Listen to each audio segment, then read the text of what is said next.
오늘 본문은 로마서 8장 28절에서 30절입니다. 오후 제자훈련 때 자주 다룬 내용이 있습니다. 그것은 서로 대립되는 내용인데도 둘 다 기독교 교리로 받아들이는 것입니다. 그것은 바로 칼빈주의와 알미니안주의입니다. 이 두 사상은 후에 장로교와 감리교의 뿌리가 되었습니다. 칼빈주의 위에 세운 교회가 장로교입니다. 그런데 이 장로교를 대표하는 교리 하나를 말한다면 저는 예정이라고 생각합니다. 예정이라는 사전적 의미는 미리 정해놓은 것을 말합니다. 그렇기 때문에 예정이라는 교리는 구원받기로 작정된 선택자와 그렇지 못한 유기자가 미리 정해졌다는 것입니다. 오늘 본문은 장로교회의 뿌리인 칼빈주의를 대표하는 예정에 대한 내용입니다. 이 시간 본문을 통해 예정교리 안에 담겨있는 의미들을 살펴보겠습니다. 그리고 그 안에서 이 시대에 우리에게 필요한 교훈을 살펴보고자 합니다. 다 같이 28절을 읽겠습니다. 우리가 알거니와 하나님을 사랑하는 자, 곧 그의 뜻대로 부르심을 입은 자에게는 모든 것이 합력하여 선을 이루느니라. 여기서 구원받기로 선택된 자를 두 가지로 표현하고 있습니다. 하나는 하나님을 사랑하는 자이고 다른 하나는 그의 뜻대로 부르심을 입은 자입니다. 그런데 이 둘은 서로 반대의 형태로 표현되어 있습니다. 하나는 능동태로, 다른 하나는 수동태로 말하고 있습니다. 먼저 구원받기로 선택된 자를 능동태로 하나님을 사랑하는 자라고 말하는 것은 구원받은 자들은 하나님을 믿기 때문입니다. 그래서 그들은 하나님의 말씀에 순종하는 삶을 살아갑니다. 그러한 모습을 지켜본 사람들은 하나같이 저 사람은 하나님을 사랑한다라고 말합니다. 그래서 구원받기로 선택된 자를 능동태로 하나님을 사랑하는 자라고 표현한 것입니다. 다음은 구원받기로 선택된 자를 수동태로 그의 뜻대로 부르심을 입은 자라고 말하는 것은 구원받은 자의 자격을 보면 그 이유를 그 사람에게서 찾을 수가 없기 때문입니다. 사람에게서 구원의 조건을 찾을 수 없다는 것은 구원의 조건이 하나님께 있다는 것입니다. 그래서 구원받기로 선택된 자를 수동태로 부르심을 받은 자라고 표현한 것입니다. 이들이 선택받은 조건을 다른 말로 하면 무조건적 선택이라고 합니다. 이 무조건적 선택은 칼빈의 5대 교리 중에 하나입니다. 무조건적 선택이라는 말이 나온 이유는 하나님은 어떤 이유로 이 사람을 구원하기로 작정하셨나라고 질문하기 때문입니다. 이 질문에 대한 답으로 무조건적 선택이라고 말할 수밖에 없습니다. 즉 구원받은 이유가 인간에게 있는 것이 아니라 전적 하나님의 주권으로 선택되었다는 것입니다. 그러므로 예정에는 반드시 무조건적 선택이 전제되어 있습니다. 역으로 무조건적 선택을 말하면 예정이 따라가게 되어 있는 것입니다. 이 둘은 분리될 수 없는 교리입니다. 마치 동전의 양면과 같습니다. 떨어지지 않는 하나라고 할 수 있습니다. 이 28절에서 우리에 대한 하나님의 사랑과 하나님에 대한 인간의 사랑을 비교할 수 있습니다. 즉 사랑의 우선순위와 크기에 대해 알 수 있습니다. 먼저 사랑의 우선순위를 보면 우리가 이것을 알려면 논리적 순서를 따져야 합니다. 논리적으로 인간이 하나님을 사랑한 것보다 하나님이 인간을 사랑하는 것이 먼저입니다. 왜냐하면 먼저 하나님이 주권적으로 선택된 자만이 하나님을 사랑할 수 있기 때문입니다. 또한 사랑의 크기를 보면 우리가 이것을 알려면 조건을 따져야 합니다. 인간이 하나님을 사랑하는 것보다 하나님이 인간을 사랑하는 것이 더 큽니다. 왜냐하면 인간은 조건적인 사랑이지만 하나님은 무조건적인 사랑이기 때문입니다. 이처럼 하나님의 사랑은 인간의 사랑보다 먼저이고 비교할 수 없을 정도로 큽니다. 위에서 살펴보았듯이 선택자는 하나님을 사랑합니다. 그러면 인간이 어떻게 하나님을 사랑할 수 있는가? 그 방법에 대해 알아보겠습니다. 그 방법은 예수님의 말씀에서 찾을 수 있습니다. 요한복음 14장 24절에서 예수님은 나를 사랑하지 아니하는 자는 내 말을 지키지 아니하나니 너희가 듣는 말은 내 말이 아니요 나를 보내신 아버지의 말씀이니라고 말씀하셨습니다. 여기서 예수님은 하나님과 당신을 하나로 말씀하시면서 하나님을 사랑하는 것을 구체적으로 내 말, 즉 하나님의 말씀을 지키는 것이라고 말씀하십니다. 다시 말해 순종이 하나님을 사랑하는 방법이라고 말씀하십니다. 그러므로 우리는 하나님의 말씀에 순종함으로 하나님을 사랑할 수 있습니다. 그러나 자칫 겉으로 드러나는 형식에만 집착한다면 그것은 하나님을 사랑하는 것이 아니라 오히려 하나님의 영광을 가로채는 악행이 될 수 있습니다. 그래서 예수님께서는 마태복음 23장 27절에서 화 있을진저 외식하는 서기관들과 바리새인들이여 회칠한 무덤 같으니 겉으로는 아름답게 보이나 그 안에는 죽은 사람의 뼈와 모든 더러운 것이 가득하도다 라고 책망하셨습니다. 그러므로 우리는 내 의를 드러내고자 형식적으로 순종하는 것이 아니라 진심으로 순종해야 합니다. 율법적 행위로서의 순종이 아니라 중심으로 순종하는 것만이 하나님을 사랑하는 것입니다. 계속해서 이렇게 선택받은 자에게는 모든 것이 합력하여 선을 이룬다고 말씀하십니다. 이것은 선택받은 자에게 일어나는 모든 일들은 헛된 것이 없다는 말입니다. 모든 일들이 다 하나님의 뜻을 이루는 도구라는 것입니다. 우리가 생각하기에 좋은 일이든 고난이나 고통이나 실패와 같이 나쁜 일이든 모두 하나님이 쓰시는 도구가 된다는 것입니다. 우리가 실패 또는 패배라고 생각되는 것들도 하나님이 당신의 뜻을 이루어 가시는 여정 중에 하나였다는 것입니다. 우리가 최후 승리를 얻기 위해서 잠시 거치는 과정이라는 것입니다. 마치 비 온 뒤에 땅이 단단해지듯이 하나님은 우리를 통해 당신의 뜻을 이루어 가시는 중에 우리를 더 강하게 하시기 위해 실패나 패배를 훈련의 도구로 사용하십니다. 그렇기 때문에 고난이나 실패가 그리스도인들에게는 끝이 아니라 하나님의 뜻이 이루어지는 여정임을 잊지 않아야 할 것입니다. 예수님의 십자가 사건이 그 대표적인 예라 할 수 있습니다. 당시 십자가에 매달린 예수님을 보면서 종교 지도자들은 조롱했습니다. 십자가에 달린 예수님의 모습은 이들이 보기에는 철저한 실패요, 패배의 모습이었습니다. 그동안 그를 따르던 제자들도 예수님을 지키지 못하고 다 도망쳤습니다. 3년을 예수님과 동고동락을 하면서 많은 가르침을 받았지만 정작 결정적일 때는 예수님을 버리고 말았습니다. 제자들도 철저히 실패와 패배를 경험하였습니다. 그러나 예수님은 십자가를 통해 오히려 구원을 완성하셨습니다. 하나님의 뜻을 온전히 이루셨습니다. 또한 예수님의 사랑으로 제자들이 완전히 변화되었습니다. 그들은 과거의 실패를 거울 삼아 더욱 담대하게 복음을 전했습니다. 이 모두 실패와 패배처럼 보이는 십자가를 통해 이루신 것입니다. 이처럼 인간의 눈으로 보는 것과 하나님의 눈으로 보는 것에는 차이가 있습니다. 그렇기 때문에 어떤 사건을 대할 때 내 중심으로 바라보는 것이 아니라 그 사건 안에서 더 크신 하나님의 뜻을 발견하려고 수고하고 노력하며 강구해야 합니다. 그렇게 될 때 우리도 하나님의 시선으로 문제를 바라볼 수 있고 그 의미를 발견하여 고난 중에도 인내하면 오히려 그 고난에 대해 감사할 수 있습니다. 그러면 이 모든 것이 합력하여 선을 이루는이라는 말씀 속에 담긴 의미를 살펴보면 첫째, 이것은 그리스도인들에게도 시험이 있다는 것입니다. 그런데 이 시험은 모두 하나님의 허용 범위 안에서만입니다. 그래서 그리스도인들은 믿음 안에서 그 일들을 충분히 감당할 수 있습니다. 심지어 악도 하나님께서는 허용하십니다.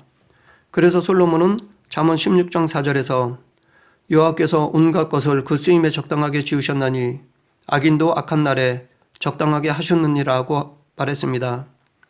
좋든 나쁘든 이 모든 시험은 우리들이 감당할 수 있는 범위 안에서 허용하신 것입니다. 그래서 바울은 고린도전서 10장 13절에서 사람이 감당할 시험 밖에는 너희가 당할 것이 없나니 오직 하나님은 미부사 너희가 감당하지 못할 시험 당함을 허락하지 아니하시고 시험 당할 즈음에 또한 피할 길을 내사 너희로 능히 감당하게 하시느니라고 말하였습니다. 이렇게 시험을 통해 하나님은 당신의 뜻을 이루어 가십니다. 둘째, 이것은 그리스도인에게도 고난이 있다는 것입니다. 하나님이 사랑하는 우리들에게도 고난을 허용하시는 이유는 고난도 당신의 뜻을 이루는 도구로 사용하시기 때문입니다.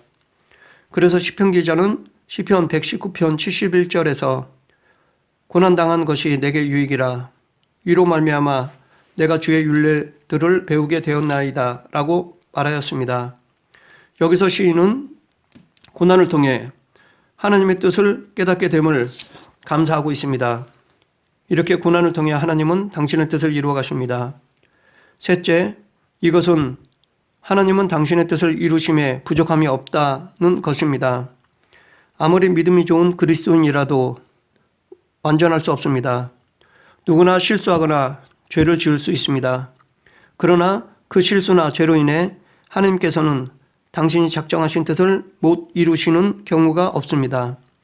하나님은 당신의 계획하신 것은 어떠한 장애물이 있다 하더라도 반드시 이루십니다. 우리가 넘어지고 실패함에도 불구하고 하나님은 그런 우리를 통해 당신의 뜻을 이루어 가십니다. 이렇게 하실 수 있는 이유는 하나님은 전능하시기 때문입니다. 한 예로 다윗의 계열에서 앞으로 예수 그리스도가 오십니다.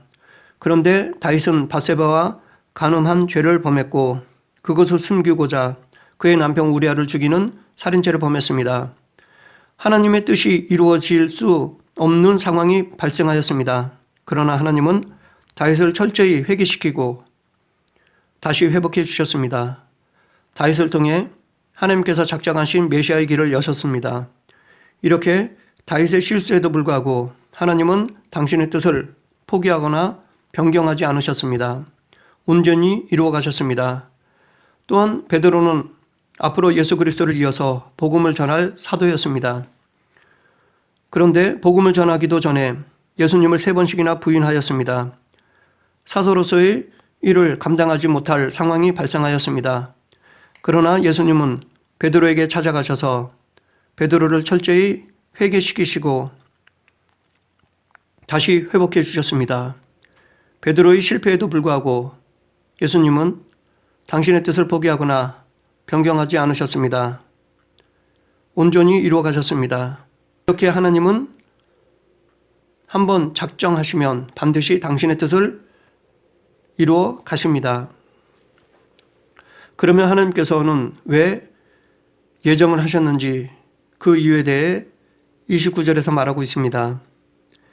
하나님이 미리 아신 자들을 또한 그 아들의 형상을 본받게 하기 위하여 미리 정하셨으니 이는 그로 많은 형제 중에 맏아들이 되게 하려 하심이니라. 예정하신 이유는 먼저 그 아들의 형상을 본받게 하기 위해서입니다. 그래서 그로 많은 형제 중에서 맏아들이 되게 하시기 위해서입니다. 그의 아들의 형상을 본받는다라는 말은 예수님을 닮아가는 것입니다. 즉 예수님의 가르침에 순종하는 것입니다. 바꿔 말해 그의 제자가 되는 것을 말합니다. 그러므로 하나님이 선택하신 이유는 선택하신 자들을 예수님의 제자로 삼고자 함이며 그로 인해 사람들에게 본이 되게 하기 위해서입니다. 여기서 그리스도인의 마땅한 삶을 알 수 있습니다. 선택받은 자, 즉 그리스도인은 예수님의 제자가 되어야 합니다. 그래서 사람들에게 자신의 삶을 통해 예수님을 증거해야 합니다. 그러면 예수님의 제자가 되려면 어떻게 해야 할까요? 자기를 부인하고 자기 십자가를 져야 합니다. 또한 서로 사랑해야 합니다. 누구든지 나를 따라오려거든 자기를 부인하고 자기 십자가를 지고 나를 따를 것이니라. 너희가 서로 사랑하면 이로써 모든 사람이 너희가 내 제자인 줄 알리라. 또한 그리스도로 하나님의 맏아들이 되게 하기 위해서입니다. 여기서 그리스도를 맏아들이라고 부르는 의미는 두 가지입니다. 첫째는 그리스도께서 원래 하나님의 독생자시라는 뜻이고, 둘째는 그리스도께서 인간으로서 가장 먼저 부활의 첫 열매가 되신다는 뜻입니다. 그래서 예수님은 그리스도인의 맏형이 된다는 것입니다. 예수님께서도 누구든지 하늘에 계신 내 아버지의 뜻대로 하는 자가 내 형제요 자매요 모친이니라 라고 말씀하셨습니다. 그러므로 예수 그리스도는 영적으로 성도들의 맏형이 되십니다. 중요한 것은 하나님이 성도들을 택하여 부르신 이유가 바로 맞이가 되시는 그리스도를 닮게 하기 위함이라는 것입니다. 계속해서 30절에서는 예정이 이루어지는 과정에 대해 말하고 있습니다.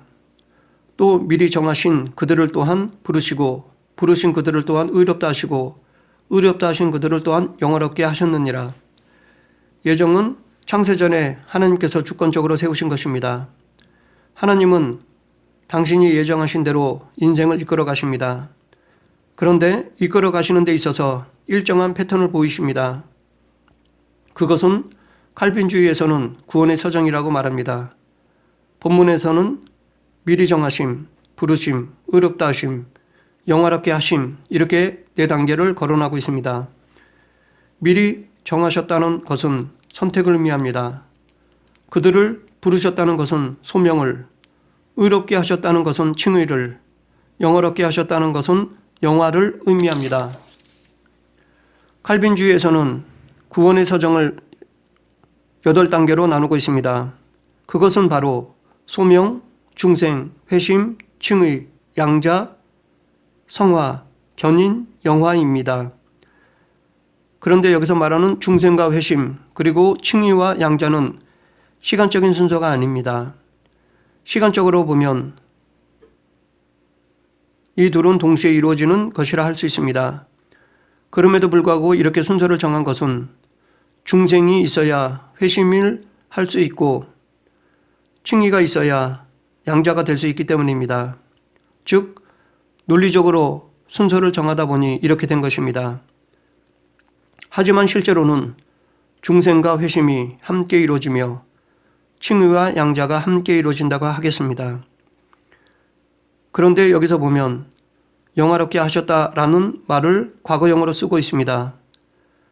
다른 것들은 이 땅에서 이루어지는 것이기 때문에 과거형 또는 진행형으로 쓸 수 있습니다.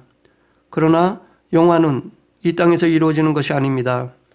그렇기 때문에 영화만큼은 반드시 미래형으로 써야만 합니다. 그런데도 과거형으로 쓴 것은 영화의 성취가 선택받은 자에게 정해졌다는 것을 말하는 것입니다. 즉 하늘나라의 영광이 이미 예배되어 있다는 것입니다. 이것은 지금 우리들에게도 해당되는 것입니다. 우리에게도 하나님 나라에 들어가 누릴 영광이 예비되어 있습니다. 그러므로 우리는 그것을 바라보며 현재의 물질, 명예, 권력에 집착해서는 안 됩니다. 왜냐하면 이 세상의 그 무엇도 하나님 나라의 영광과 비교할 수 없기 때문입니다. 잠시 잠깐의 현실에 집착하여 영원한 영광을 버린다면 어리석은 자일 것입니다. 영원한 하나님 나라를 위해서라면 잠시 잠깐의 쾌락을 버릴 줄 아는 자가 지혜로운 사람입니다. 우리는 모두 지혜로운 그리스도인이 되어야 할 것입니다. 그런데 예정교리에서 자칫 하나님의 심판에 대해 불의함을 제기할 수 있을 것입니다. 왜냐하면 구원받을 자와 구원받지 못할 자가 미리 정해졌기 때문입니다. 그래서 이것으로 죄의 책임이 인간에게 있는 것이 아니라 하나님께 있다라고 할 여지가 얼마든지 있을 수 있습니다. 그러나 이러한 생각은 잘못된 것입니다. 죄는 인간의 자유의지로 인한 결과입니다. 그렇기 때문에 죄에 대한 책임은 전적으로 인간에게만 있습니다. 하나님께는 전혀 죄에 대한 책임이 없으십니다. 인간은 모두 죽을 수밖에 없는 전적으로 타락한 존재입니다. 그런데 하나님께서 그 중에 몇 명을 무조건적으로 선택하여 구원해 주셨습니다. 그렇기 때문에 지금 믿고 있는 우리들은 하나님께서 선택해 주심에 감사해야 할 뿐입니다. 여기에 어떤 논리적인 질문도 정당시 될 수 없습니다. 왜 나는 살리고 저 사람은 선택하지 않았나? 왜 다시 살리거나 다시 죽이시지 않았나? 라는 생각을 해서는 안 됩니다. 이 문제는 이렇게 보아야 합니다. 즉 여러 사람이 물에 빠져 죽어가는데 길을 가던 사람이 그것을 보고 수용하여 그 중에 몇 사람을 살렸을 때 건짐을 받은 자가 건진 사람에게 왜 나를 선택하고 저 사람은 선택하지 않았나? 라고 질문하지 않을 것입니다. 무조건 고마워할 것입니다. 또한 죽은 사람의 가족이 와서 왜 내 자식은 안 살리고 저 사람은 살렸나? 라고 따지는 사람은 없을 것입니다. 물론 이 비유로도 충분히 설명하지 못하겠지만 어느 정도 대답이 될 것입니다. 인간은 예정에 대한 그 어떠한 불평이나 불만을 말할 수 없습니다. 그래서 사도 바울은 로마서 9장 20, 21절에서 이 사람아 내가 누구이기에 감히 하나님께 반문하느냐 지음을 받은 물건이 지은 자에게 어찌 나를 이같이 만들었느냐 말하겠느냐 토기장이가 진흙 한 덩어리로 하나는 귀 있을 그릇을 하나는 천 있을 그릇을 만들 권한이 없느냐라고 하였습니다. 예정 교리에서 우리는 구원받은 자의 자격에 대해서만 관심을 가져야 합니다. 구원받은 자의 자격 조건이 인간에게 없다는 것을 즉 구원은 자력이 아니라 전적인 하나님의 은혜라는 것을 늘 기억해야 합니다. 그럼에도 불구하고 행함으로 구원받는 것처럼 보이는 이유는 겉모습만 보기 때문입니다. 선택받은 자는 하나님을 사랑하기 때문에 예수님의 말씀에 순종하고 서로 사랑합니다. 그러한 모습을 보이기 때문에 선한 행동으로 구원받는 것처럼 보이는 것입니다. 하지만 구원에 대한 진실은 전적인 하나님의 은혜입니다. 말씀을 정리하겠습니다. 예정은 장로교의 뿌리인 칼빈주의의 대표하는 교리로서 구원받기로 작정된 선택자와 그렇지 못한 유기자로 이미 정해져 있다는 것입니다. 그런데 선택받은 자에게서 구원받을 조건이나 자격을 전혀 찾아볼 수 없습니다. 왜냐하면 이것은 전적인 하나님의 은혜이기 때문입니다. 예정의 교리를 통해 우리는 우리가 하나님을 사랑하기에 앞서 하나님이 우리를 먼저 사랑하셨음을 알 수 있습니다. 그리고 우리가 하나님을 사랑하는 것보다 하나님이 우리를 사랑하는 것이 더 크다는 것을 알 수 있습니다. 하나님이 이렇게 예정하신 이유는 선택된 자들로 예수님의 제자가 되고 예수 그리스도를 증거하게 하고자 함입니다. 그래서 세상 사람들에게 삶의 본을 보이기 위함입니다. 그러므로 선택받은 자로서 자기를 부인하고 자기 십자가를 지고 서로 사랑하는 삶을 살아가는 저와 여러분이 되길 간절히 축원합니다. 기도하겠습니다. 사랑과 은혜가 풍성하신 하나님 아버지, 저희들을 선택해 주시고 이렇게 예배드릴 수 있도록 인도해 주심을 감사합니다. 부르심 받은 자로서 합당한 삶을 살아가게 하여 주시고 예수님의 제자로서 자기를 부정하고 자기 십자가를 지는 결단을 주시옵소서. 또한 서로 사랑하는 마음을 주셔서 예수님의 사랑을 전하게 하여 주시옵소서. 예수님 이름으로 기도드립니다. 아멘.